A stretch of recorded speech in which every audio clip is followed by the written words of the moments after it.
عزیزان من همیشه میگویم که در مجلس عروسی و عقد نکاح خیلی مختصر صحبت میکنم، یعنی وقت عزیزان را زیاد نمیگیرم. فقط خواسته من از عزیزانم و از شفتگان دین همی است که فقط 20 دقیقه یا نیم ساعتی که من با شما هستم با بزرگواریتان گوشتان را به ما بسپارید. انشالله در نیم ساعت یا 20 دقیقه بهترین نسخه آرام بخش و آرام کننده ای که زندگی یک انسان را تغییر میدهد من خدمت شما عزیزان پیشکش میکنم. در مجلسی که امروز جوانی که عقد نکاحش است، دستاربندی حفظ قرآنش هم هست امروز. یعنی دو تا اتفاق عجیبه. وقت خدا بخواهد به کس باران رحمت بفرستد، وقت الله بخواهد به کس نعمت عطا کند، وقت الله بخواهد دروازه های رحمت را بر روی کس باز کند، این گونه برایش نعمت میدهد. به خدایی که محمد را به رسالت فرستاد، امروز احمد رضا حافظ قرآن قاری صاحب احمد رضا از چنان جایگاه برخوردار شده، از چنان نعمت و عظمای برخوردار شده. این طرف الله حفظ قرآن را نصیبش گردانید که امروز دستاربندیش هم هست، و طرف دیگر بهترین نعمت زندگی بعد از ایمان به خدا زن صالح است. و الحمدلله که زن این عزیز ما هم حافظ کل قرآن است. ای عزیز من، ای جوانی که تو میخواهی بهترین سرمایه زندگی داشته باشی، از خدا بخواه که این گونه برای تو رحمت بفرستد، این گونه دروازه را بروی تو باز بکند که یک طرف حافظ کل قرآن شده، یک طرف دیگر خدا نعمت به نام زن داده، طرف دیگر زنش عایشگونه هست، زنش خط و مشی فاطمه را تعقیب می کند، زنش بی حجاب نیست، زنش بی حیا نیست، زنش معصیت کار نیست، زنش ارتباطی با گوشی با بچه های مردم نیست، زنش ارتباطش هر دقیقه هر لحظه صبح و شب با پروردگار عالمیان هست.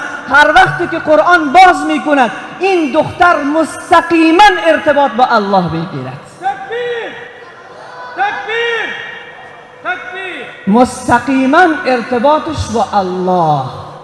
وقتی انسانی که قرآن باز می کند، رسول صلی الله علیه و سلم می فرماید این انسان با خدا هم کلام شده، و این داماد و این خواهر هر دوتا حافظ قرآنن. اولاد اینها در جامعه فردا چه خواهد آمد؟ از اولاد اینها توقع برده می شود که رهبریت جهان را به عهده بگیرند. از اولاد اینها توقع برده می شود که امام ابو حنیفه تولد شوند، مولانا جلال الدین بلخی تولد شوند، چون نه پسر دنبال معصیت است و نه دختر دنبال معصیت است. من اول این را بگویم عزیزان من، رسول صلی الله علیه و سلم می فرماید امروز بسیار مردم دنیا میگن خوشبخت کسی است که دلار دارد. غلط کردی عزیز من. خوشبخت کسی است که طلا و نقره دارد، قصر دارد، موتر آخرین سیستم دارد.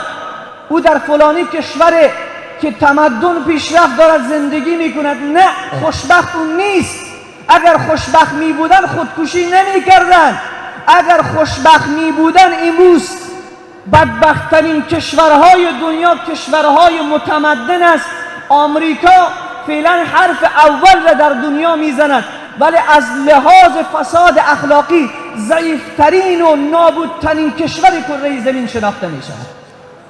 مجله نیوزویک آمریکا نوشته می کند هیچ کشور اون اندازه پسرفت نکرده، هیچ کشور اون اندازه سیر قهقرایی و حیوانیت را نداره جز از کشور آمریکا. 87% مردم آمریکا زناکار هستند. در کشوری که 87% زناکار باشد، در کشوری که 30% مردمش لواطتکار باشند، با بچه ها ازدواج کنند، در کشوری که در اونجا چیز به نام محبت، به نام اعتماد دیده نشود، شما بروید در آمریکا، واشنگتن آمریکا، نیویورک که شهرهای قوی و بزرگ آمریکا هستند، وقتی ژورنالیست در شهر نیویورک آمریکا میگردد از هر جوان پرسان میکنه چی چیز کمبود داریم، میگه چیزی که در بین ما نیست، آرامش نداریم، یک اعتماد در بین ما نیست، زن مال ما نیست، زن ما با 14 تا 15 تا پسر غیر ما ارتباط داره، اون را به نام بایفرند نامش مانده. امروز مسلمان آرزو دارد که من آمریکا بروم، هر روز 3 تا تماس 2 تا تماس از جوانان آمریکا به من می شود، از اونجا گریه می کنند به خدا قسم جناب مولانا سخن شما را گوش نکردیم، تباه شدیم، تباه، رای نیست ما برگردیم به کشور خودمان. پرسان میکنم چی شده جوان؟ میگه به خدا زن از ما رفت، پسر از ما رفت، دختر از ما رفت، اینجا اذان نمیشنویم، اینجا گریه های به خاطر خدا نیست، وقتی بیرون میریم چشم ما مریض، قلب ما مریض، وجود ما مریض، اصلا دور شدیم از خدا. اگر قرار است ملک الموت اینجا بیاید، ما که هیچی نداریم، هیچ دستاورد برای ما نیست. چه سعادتمند است حافظ، چه سعادتمند است احمد رضا که امروز آمده عقد نکاح برگزار کرده. رسول الله درباره احمد رضا میگه، دربارهش میگه چون حافظ قرآن است، میفرماید حامل القرآن حامل رایت الاسلام، کسی که حافظ قرآن میشود بیرق اسلام را به دست خود بلند کرده. او در جای مصعب ابن عمیر، در جای حضرت بلال، در جای عثمان غنی، در جای عبدالله ابن رواحه، در جای خالد ابن ولید که در غزوات رسول خدا بیرق اسلام به دستشان بوده، احمد رضا امروز بیرق اسلام به دستش است. رسول خدا فرمود حامل القرآن، حافظ قرآن، و او خواهر ما که امروز عقد نکاحش است. ما بنازم اتو خواهر ده، ما بنازم اتو جوان ده که هر دو تایشان حافظ قرآن و هر دو تایشان امروز عقدشان است، ایمانشان تکمیل می شود، ایمان خواهر تکمیل، ایمان برادر تکمیل. اون طرف خدا بهترین نعمت که قرآن داده برایش. صدیق اکبر رضی الله تعالی عنه یارغار رسول خدا می فرماید کسی را که خدا قرآن داده چی نداده. ای جوان خوب گوش کن، این را با آب طلا سر قلب خود، سر دل خود بنویس. کسی را که خدا قرآن داده چی نداده، کسی را که خدا قرآن نداده چی داده برازی. موتر اینها میمانند، ثروت ماندن رفتن، خیلی ثروتمندان بودن که فعلا ثروتشون رو کسی دیگر گرفته، اونها گریختن، فرار کردن، تعمیر و قصر مان رفتن، نام و شهرت مان رفتن، اما چیزی که به همراه تو میرود و تو را روز قیامت هم عزت میدهد، روز قیامت هم تو شهنشاه و پادشاه هستی، روز قیامت هم حرف اول میزنی، روز قیامت هم زیر بیرق رسول الله هستی، روز قیامت هم ثروتمندی، در روز قیامت هم فقیر نمیشی، در روز قیامت همه گرسنه هستن تو سیری، در روز قیامت همه تشنه هستن تو سیرابی، در روز قیامت روحها سیاه هستن، روحهای تو سفید است. او کسی است که قرآن دارد. قرآن، صدیق اکبر میفرماید کسی را که خدا قرآن نداده چی داده؟ اونی که پابجی داره، اونی که لدو داره، اونی که در صفحات مجازی دنبال دخترهای مردم است، بدبخت شدن، ناکام هستن، زندگیشان سیاه شده، افسردگی وجودشان را گرفته، در خانهشان میدان جنگ شده، هر روز زن و شوهر با هم در جنگن. پسر نمیفهمد که آیا این میدان جنگ است، پدر من چی کار میکند، مادر من چی کار میکند. آنقدر جوانان به سراغ من میآید، به من تماس میکشند، در مسجد من میآیند، گریه میکنند جناب مولانا به خدا قسم ما پدر نداریم، ما مادر نداریم، یتیمیم. پدر و مادری که دین ندارد، پدر و مادری که در معصیت است، پدری که دنبال حرام است، مادری که دنبال حرام است، فرزندان اون پدر و مادر یتیمند. اون خانواده‌ای که در اون خانه دین نیست، فرزندان اون خانواده یتیمند.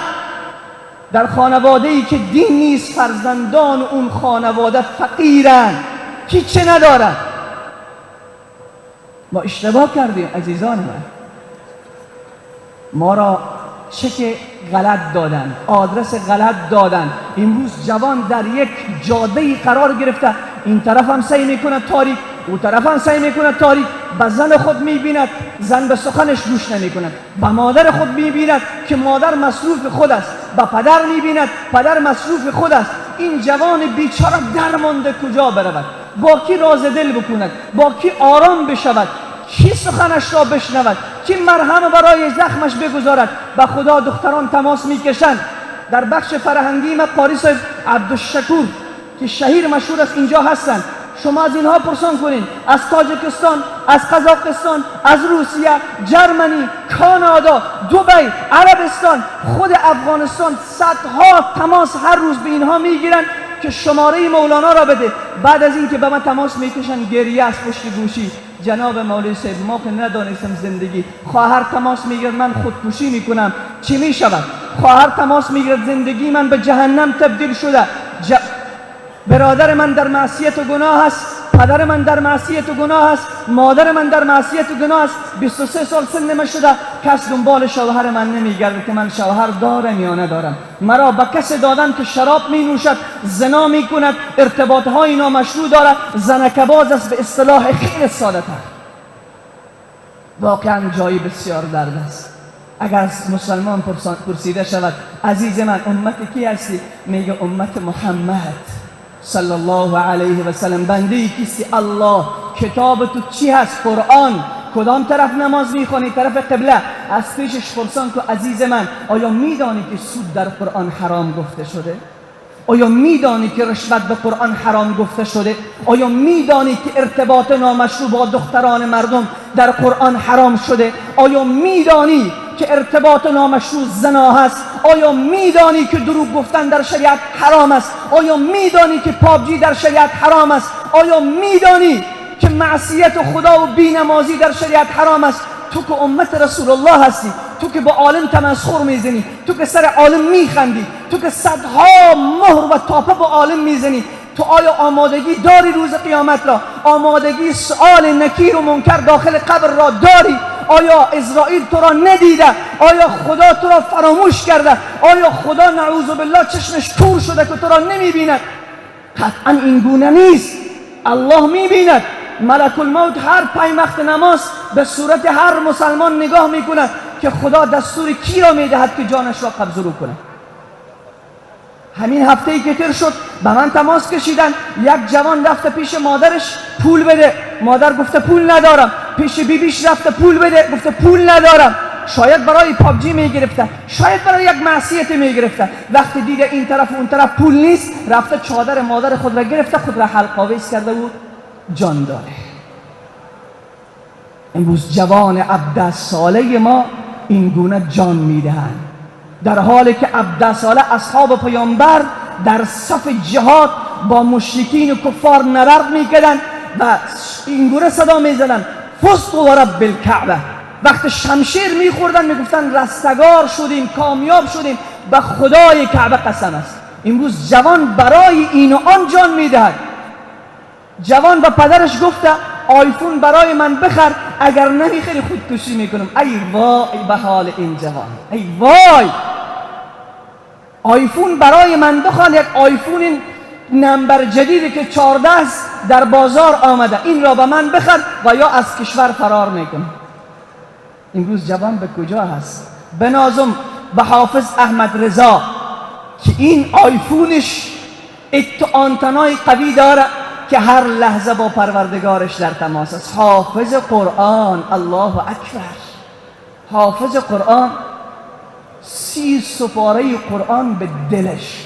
رسول خدا فرمود من اکرمه فقط اکرم الله. کسی که حافظ قرآن را احترام می کند الله را احترام کرده. و من اهانه فعلیه لعنت الله. کسی که به قاری و حافظ قرآن اهانت می کند، کسی که حافظ قرآن را سرش تمسخر می کند، لعنت خدا بر اون انسان. حافظ قرآن اذا مات حامل القرآن، وقت حافظ قرآن می میرد، از دنیا می رود، اوحى الله الى الارض. خدا به زمین وحی می کند، خدا به زمین یک ابلاغیه می فرستد. الله به زمین چی می فرماید؟ اوحى الله الى الارض لا تأکلی لحمه، ای زمین حافظ کل قرآن در سینه تو دفن می شود، حق نداری گوشتش را بخوری، حق نداری خاکش بکنی. زمین چی میگه؟ قالت الهی کیف آکل لحمه و کلامک فی جوفه. پروردگارا من چگونه گوشت کسی را بخورم که کلام تو در سینه اون است، کلام تو در سینه اون است. اگر آهنگ احمد ظاهر بلدی چقدر زیبا میخوانی، اگر آهنگ مرتضی پادشاهی بلدی چقدر زیبا میخوانی، اگر آهنگ محمد رفیع بلدی چقدر زیبا میخوانی، اگر لتا منگشتر شدی چقدر زیبا میخوانی. این را بدانی اگر بدون توبه از این جهان بروی فقط جا به جهنم است، دیگر پیام ندارد. وقت داخل قبر میشه و از هر طرف مار و گشتم به سراغ تو میآید، ولی اون فقیری که حافظ قرآن است موتر آخرین سیستم نداره، حتی بایسکل هم نداره، لباس در تنش نیست، کسی اون را نمیشناسد، تحقیرش میکنن، توهینش میکنن، لقمه نان ندارد. امروز بعضی ها چی میگن؟ حافظ قرآن شود فرزند من چی میشود؟ مؤذن مسجد. الله اکبر. با آنکه دکتر بشود. بلال دکتر بود، ابوبکر صدیق دکتر بود، خالد ابن ولید دکتر بود. با آنکه انجینر بشود، من نمیگویم که دکتر شدن بد است، خیلی هم خوب است، اما اونهایی که از قرآن اعراض میکنن، از قرآن روگردان هستن که با فرزند من پول به دست بیاورد. پول. خیلی ثروتمندان بودن که پول به دست آوردن ولی ملک الموت فرصتشان نداد، قصرشان ناتمام رنگ نشده ملک الموت به سراغشان رسید. پول دارن دلشان آرام نیست، پول دارن فرنیچر دارن، تخت خیلی بلند، 40,000 50,000 تخت خریدن، سر تخت خوابن، خوابشان نمیبرد. بهترین غذا دارن، از گلومشون آرام پایین نمیرود. چرا؟ آرامش به غذا نیست عزیز من. محمد رسول الله غذا نداشت ولی آرام بود. عایشه صدیقه رضی الله عنها میفرماید 2 ماه پای در پای از خانه پیامبر دود دیگدان بلند نمیشد. ما خال داشی میخوریم، ما خال کباب میزنیم. رسول الله 2 ماه پای در پای از خانه رسول خدا دود دیگدان بالا نمیشد، اما به چنان آرامش زندگی میکرد.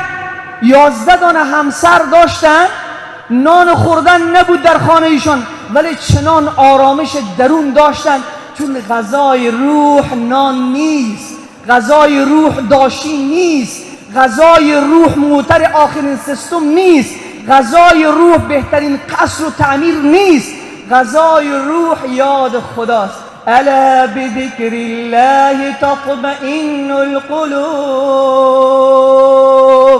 با خبر ای بندگان من، الله میفرماید با خبر ای بندگان من، اگر میخواهین روحتان آرام شود، اگر میخواهین با زنانتان صلح کنین، اگر میخواهین خانهتان صفا و صمیمیت و محبت و مودت باشد، اگر میخواهین فرزندانتان به سخنتان گوش بدهد، اگر میخواهین فرزندانتان با ادب باشند، اگر میخواهین فرزندانتان با احترام باشند. دیروز فرزند یکی از علمای سرشناس این سرزمین که خودش شهید شده و پیش من آمد، روی یک کاری بود و خدا قسم از دقیقه‌ای که این جوان پیش من نشست، من نامش بگیرم، حیات الدین صاحبی رحمت الله علیه، فرزندش دیروز پیش من روی کار آمده بود.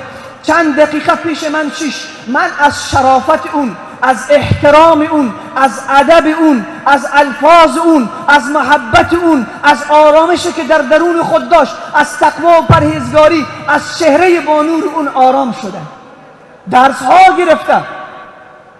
بیا عزیز من این گونه فرزند تربیه کن که هیچ وقت نمیرد آن که دلش زنده شد به عشق.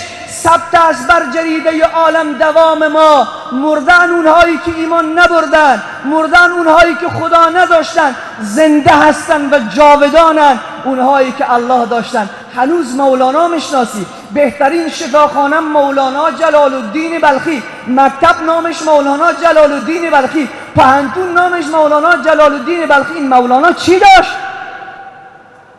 پول، موتر آخرین سیستم. یک مسافر بیچاره‌ای بود، از سرزمین بلخ راندنش رفت به قونیه ترکیه، ولی مولانا دل داشت، دل، اهل دل بود نه اهل گل. امروز یک عده اهل گلن، وقتی صحبت عالم می شود می خندند، وقتی صحبت عالم می شود تمسخر می زنند، نمیدانن مرده اند دلهایشان، نمیدانن آنقدر خدا از اینها متنفر است، آنقدر زمین از اینها متنفر است که هر لحظه زمین از خدا میخواد خدایا اجازه بده که من سراغ شوم این را به خود ببلعم. الله میفرماید فرصت است، بگذار اینها را که یک چند روز از دنیا استفاده بکنه، ولی عذاب من ان بطش ربک لشدید، الله میگه گرفت من خیلی سخت است. ان ربک لبالمرصاد، الله میفرماید من در کمین نشسته هستم، از کمین خدا کس خطا نمیخورد. چقدر زرنگ باشی کمین خدا تو را میگیرد، چقدر باهوش باشی از کمین خدا خطا نمیخوری، چقدر متخصص باشی تو را ملک الموت میرسد. پس عزیز دل من، جوانای بسیار گل من، پدران نازنین من که همه با نماز صبح اینجا آمدین، شما همه انسانهای نیک هستین. من این پیام ها را میدهم از اونهایی که مریض هستن، شما همه الحمدلله صحتمند است، همه صحت تقوا و ایمان دارید. این را بدانیم عزیزان من، اگر ما میخواهیم آرام شویم، اگر ما میخواهیم زندگی ما آرام شود، اگر ما میخواهیم برکت به زندگی ما بیاید، اگر میخواهیم شکایت از روزگار نداشته باشیم. امروز تاجرم پرسان کنیم حالش در بازار جان نمانده، فقیرم پرسان کنید جان نمانده، کسبکارم پرسان کنید جان نمانده، ولی بعضی ها را پرسان میکنید زندگی چطورست، میگه الحمدلله ایمان در زندگی من است، فرزند من نماز میخواند، دختر من نماز میخواند، همسر من نماز میخواند. وقتی نماز صبح پدر بلند میشود میبیند که دختر سر وضو هست، همسر سر وضو است، بنازم ای پدر من به تو که این گونه دختر تربیه کردی، بنازم به تو که این گونه فرزند تربیه کردی. وقتی السلام علیکم امام میگوید، پدر سلام دور میدهد، میبیند که در کنارش فرزندش سر نماز است. این است آرامش. اونهایی که این گونه زندگی میکنن شکایت ندارن. من از زندگی شکایت ندارم، هر لحظه مرد میآید من استقبالش میکنم. من همیشه گفتم، به من میگوین جناب مولانا شهید میشوی، جناب مولانا ترور میشوی، برایشان میگویم اگر خون من این اندازه قیمت پیدا کند که الله خریدارش باشد، اگر 100 جان داشته باشم همه را فدای اسلام میکنم. یک جان چه متاعی است؟ این جان شاید سر قمار از دست بدهی، این جان شاید سر شراب از دست برود، این جان سر زنا شاید از دست برود، ولی چه زیباست. ان الله اشترى من المؤمنین انفسهم و اموالهم بان لهم الجنه. یقینا الله از مؤمنان جانهایشان و مالهایشان را میخرد. خدا چی میدهد که ما را میخرد؟ الله جنت میدهد. جنت. رسول خدا فرمود اگر یک انگشتر حور جنت به دنیا آورده شود، به خدایی که محمد را به رسالت فرستاد، آفتاب دنیا پیش درخشش شد، پیش نور اون خیره می شود. جنت که رضای الله است. چه زیبا است که صبح وقت آمدیم ما اینجا در مجلس کسی تشریف آوردیم که خودش حافظ قرآن است. پیش از عقد نکاحش اول لف دستار، یعنی اول سرش لنگی پیچانیده میشه به خاطر که حافظ کل قرآن شده. در روز عروسیش این چه پیام به خدا داره؟ چقدر الله را امروز خوشحال کرده، چقدر فرشتگان رحمت خدا خوشحالند که بعد از 1443 سال از پیامبر میگذرد هنوز امتش روز عروسی جشن قرآن دارند. روز عروسی اول می نازند به این که حافظ قرآن شدن. چقدر روز خوشبختی است. بیاییم عزیزان من این گونه زندگی کنیم، بیاییم فرزندان خود را این گونه تربیه بکنیم که فرزند ما حافظ قرآن شود. به خدا قسم اونهایی که پابجی بازی میکنن فکر میکنی که بعد از مرگ تو دست بلند میکنه که خدایا پدر مرا بیامرز. نه، اونهایی که ارتباط با دختران دارن بعد از مرگ خدایا پدر ما بیامرز، او کی فرصت داره؟ اون کس به پدر خود دعا میکند که سر قرآن میخواند، نماز میخواند. وقتی به مسجد میبیند عالم گریه دارد، یک وقت به یاد پدرجان میافتد، میگه خدایا پدرم قبرش پر نور بگردان، قبرش روضة من ریاض الجنه بگردان. این فرزند است که پدرش نجات پیدا کرده و پدرش تاج کرامت و عزت در داخل قبر سرش مانده میشه.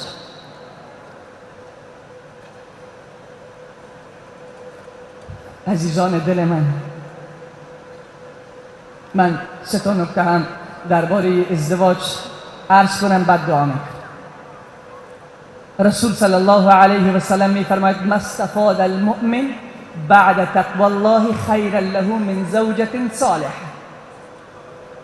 بعد از ایمان به خدا هیچ نعمت بالاتر، هیچ نعمت با ارزشتر، هیچ سرمایه بزرگتر از زن صالحه نیست. زنی که خدا میشناسد، زنی که تقوا دارد. حالا فکر میکنی عروسی که امروز عروسیش هست، آیا در این روز این عروس کولای خود را لوس کرده میاره در هتل؟ در مخیله ذهن من و تو میگنجد این سخن؟ وقتی من با تو گفتم عروس حافظ قرآن است، فکر میکنی این حافظ قرآن امروز سرش لوچ است؟ فکر میکنی این حافظ قرآن امروز کولهایش برهنه است؟ فکر میکنی امروز در مجلس این 2 حافظ قرآن زنان میزنن و میرقصن؟ فکر میکنی امروز در این مجلس موسیقی آورده میشود؟ فکر میکنی در این روز با خدا حافظی میکنن؟ نه، امروز خدا در این مجلس حضور داره. امروز فرشتگان رحمت خدا در این مجلس حضور داره. امروز الله شاد است، امروز الله خوشحال است. شاید امروز الله بلای این شهر را به برکت این 2 حافظ قرآنی که عقد نکاح میکنند و عقد نکاحشون اسلامی است، بلا را از این شهر الله دور بکند. حضرت صدیق اکبر رضی الله تعالی عنه فرمود وقت بنده با خدا می شود و کار خدایی در یک شهر می کند، خدا عذاب شهر را به برکت همون یک شخص برطرف می گرداند. بعد از ایمان به خدا هیچ چیز بالاتر از زوجة صالحه نیست. من یک پیام به پدر عروس بگویم اگر اینجا باشد. رسول صلی الله علیه و سلم فرمود همه سخنان گوهربار رسول الله است. اگر بگویم امیتاب بچن فرمود کلگی توجه میکنه امیتاب بچن چی گفته باش. اگر بگویم رونالدو جوانا میگه رونالدو چی گفته باش. اگر بگویم امیرالمؤمنین امیرالمؤمنین چی گفته باش. من میگویم رسول الله صلی الله علیه و سلم کی هستی؟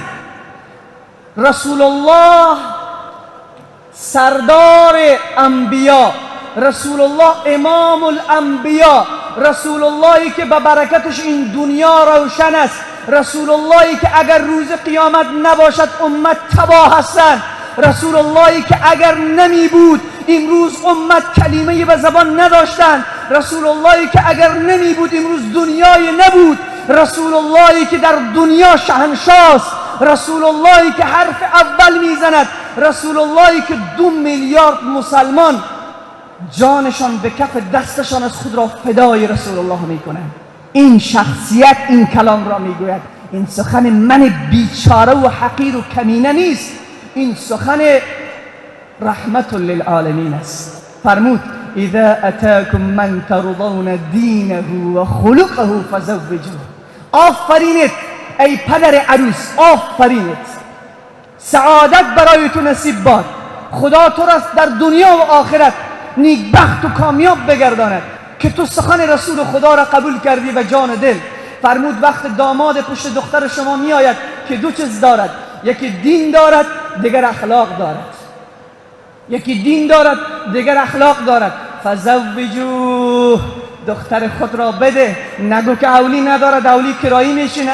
نگو که چهرش سیاه است سفید نیست. نگو که قدش پخش است و بلند نیست. نگو که بینیش پخش است و بلند نیست. چشمش خرد است و کلان نیست. نگو که از قوم بیگانه است. قوم بیگانه کیست؟ میگه من فارسیوان است و می پشتون است. بیگانه است، برادرت است. بیگانه است.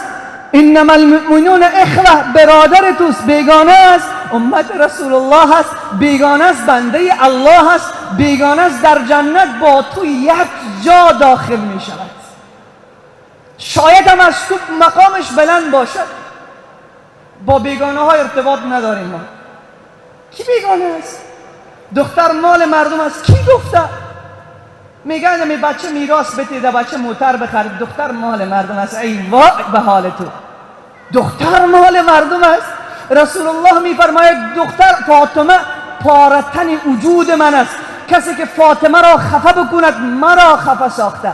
امروز امتش میگه دختر مال مردم است. امروز امت پیامبر بیگانه شد.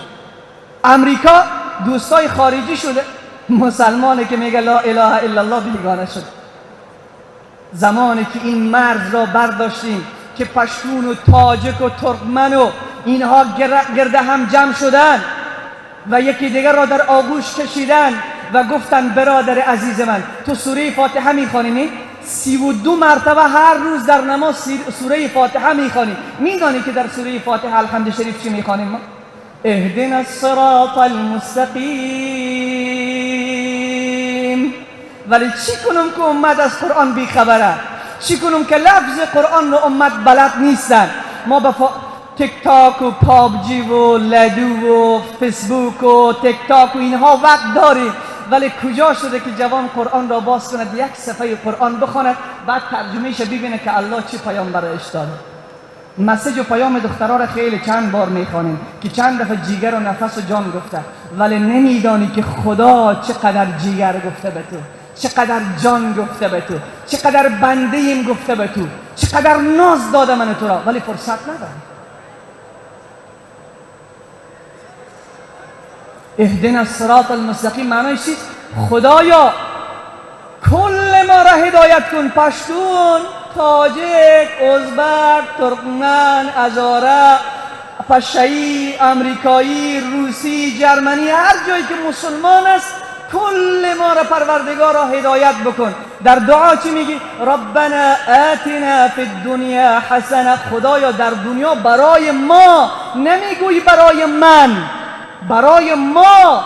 ایاک نعبد و ایاک نستعین. خاص ما تو را عبادت میکنیم، ما تو را، نگفتیم من. ایاک اعبدو نمیگی، ایاک نعبدو. خدایا ما کل ما تو را عبادت میکنیم. در دعای تو برادرت شریک است، داخل نماز دعا میکنی برادرت شریک است، التحیات میخوانی برادرت شریک است، ربنا میخوانی برادرت شریک است، نماز میخوانی برادرت شریک است، قرآن میخوانی برادرت شریک است. فرمود وقتی که پشت دختر شما داماد آمد که 2 صفت داره، دختر خود را بده، دین و اخلاق. امروز بعضیا میگن ای خب کار نداره، مالش بیکار است بیچاره. این طالب مدرسه از هیچ اشکم خود سیر نمیتونه، اشکم زن چطور سیر میکنه؟ ای وای، تو نفهمیدی که اشکم موتور داخل شکم مادر کی سیر میکنه؟ تو نفهمیدی که مایه ها رو داخل دریا کی سیر میکنه؟ تو نفهمیدی که حیوانات رو داخل جنگل کی سیر میکنه؟ تو نمیدانی که 309 سال اصحاب کهف را در داخل غارشان کی زنده نگه داشت؟ تو نمیدانی که 40 روز حضرت یونس داخل شکم ماهیچه خورد؟ چون نمیدانی که ابراهیم خلیل داخل آتش چگونه برش گلستان شد؟ این را کی کرد؟ همون خدایی که ابراهیم را آتش را گلستان میکنه، همون به تو وعده داده و فی السماء رزقکم و ما توعدون. الله میفرماید بنده من نگران نشو، در آسمان رزق تو را آماده کرده. تا زمانی که رزق تمام نشود هیچ زنده جان از این دنیا نمی رود. وقتی که رزق تمام شد اون وقت دیگر زمین نمیخواهد که سرش بگردی، وقت باز از دنیا میره. میگه شکم خود سیر کرده نمیتونه، شکم زن چطور سیر میکنه؟ من خود در مدرسه درس میخواندم، به من زن دادن، حالا شکم ما و شکم زن و 5 تا اولاد مرا کی سیر میکنه؟ الله. اگر والی صاحب بگویه که برادرم امی خرچ و مخارج ماهانه ای تو به دوست من 50,000 افغانی هر ماه بیا از دفتر ما بگیر، چقدر با آرامش نماز میخوانی، چقدر راحتی در خانه مینشینی که والی صاحب 50,000 افغانی هر ماه برای ما میدهد. زندگی ما تضمین است، امرار معاش ما تضمین شده. اللهی که خالق آسمان ها و زمین است والی را خلق کرده، پادشاه را خلق کرده، میلیاردر را خلق کرده، نبی را خلق کرده، سوپر استار را خلق کرده، دنیا را به این زیبایی خلق کرده. او وعده میدهد که من به تو رسم میدم، میگم آلی صبح شکم خودم چرقم سیر شد، شکم زن سیر بود. عقیده باید پخته بشود، باید با پروردگار خود خوب آشنا شویم. اما قسمی که رمزای موبایل خود بلد هستیم، همون قسم خدای خود را بشناسیم. وقت خدا را خوب شناختی، وقت خوب یقین برش پیدا کردی، باز وقتی تو یک آرام میشی. با لقمه نان خوش در خانه آرامش است. امروز بهترین لقمه در خانه است، آرامش نیست. آسایش دارن، آرامش ندارن. طلاق طلاق طلاق، هر هفته 4 تا 5 تا طلاق من نوشته میگه زندگی ما خوب است. دیروز یک کسی را آوردن 24 سال از عروسیش میشه، 24 سال طلاق کرده زنش. 2 تا اولاد به همراه مادر رفته، 3 تا اولاد به همراه پدر. چرا؟ نان دارن؟ بله. چرا خیلی طلاق؟ دین نیست، آرامش نیست. آرامش که نبود که طلاق میآید. جنگ و جدل ها از اینها به وجود میآید. من خیلی خوشحال و خرسند هستم. خدا شما را عزت نصیب بگردانه که تا ایدم به سخنان من حقیر گوش دادین. خداوند به هر قدمی که به اینجا گذاشتین اجر و پاداش بزرگ نصیبتان بگردانه. بسیار عفو میخوایم اگر کمی تندتر گاهی وقت صحبت کرده باشم، با بزرگواریتان مرا ببخشید. به خاطر گاهی وقت گولی تلخ با صحتمندی میاره. گاهی وقت مربا بیتی مریض میکنه انسانه. هر وقت مربا بر انسان مفید نیست. گاهی وقت گولی تلخ هم نیاز است که بعض دردهای ما را درمان بکنه. پیش دکتر صاحبا که میریم باز گولی تلخ میده. شاید تو فکر میکنیم دکتر صاحبای عزیز ما دشمن ماست. نه، دشمن ما نیست. اگر او گولی تلخ نخوری صحتمند نمیشی. گاهی وقت علما هم دکتر روحن. روح همیشه نیاز به پرورش، نیاز به تبخوشی ندارد. گاهی وقت گولی تلخ هم بنشان کار است که ما تا صحتمند شویم، روح ما صحتمند شود. و در اخیر تبریک و تهنیت عرض میکنم این عقد با شکوه را، این پیوند مقدس را برای این 2 تا خانواده عزیز و امیدوار هستم الله فرزندان صالح و دیندار و نیکو نصیبشان بگردانه و به کلی عزیزایی که اینجا تشریف آوردن و دعا میکنم که الله فرزندان صالح نصیب کل ما و شما بگردانه، همسران ما را با حیا و با حجاب بگردانه و ما را خدا از خودش بترسانه. و آخر دعوانا ان الحمد لله رب العالمین.